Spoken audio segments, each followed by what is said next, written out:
feel like I'm ready to tell people about my story. I want people to know the real me, and lying all the time just isn't what I've wanted to do. And it has been Jahmal couldn't help but feel a sense of pride watching Jake Daniels come out as gay to the world.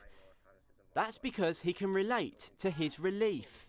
Almost a year ago, he took the similar decision to share his sexuality with his teammates at Sheppey United.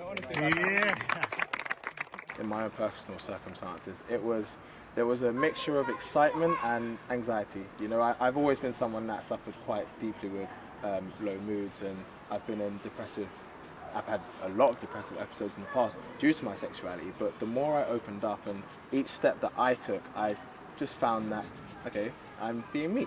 So he's now become the person that people are going to look at, and whether that's a pressure that he would like to take on or not, it is going to happen, you know. And again, being at such a young age as well, he's now allowed other people to see that regardless of their age, regardless of their sexuality, you can go and be a professional footballer, and to right.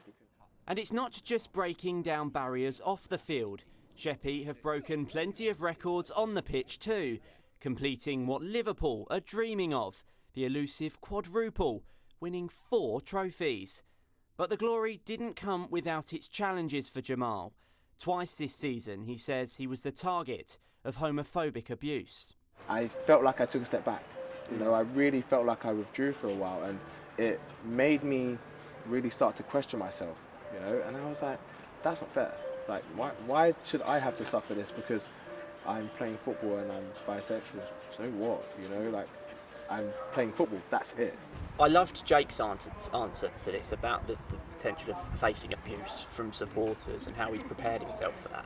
And I loved his attitude. He just said, well, I'm being paid to play football, say what you like, Yeah. you know, you're paying to watch me play. Right. Great attitude to have, Right. but I wonder whether you have that same protection in the lower leagues and whether that's a concern.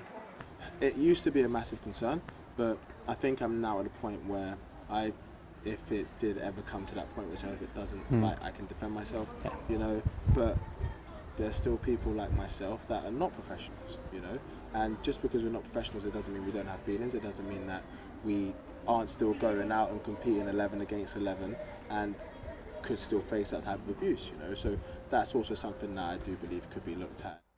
There's still a long way to go then to make the sport more inclusive. But Jahmal hopes with role models like Jake, football will keep up.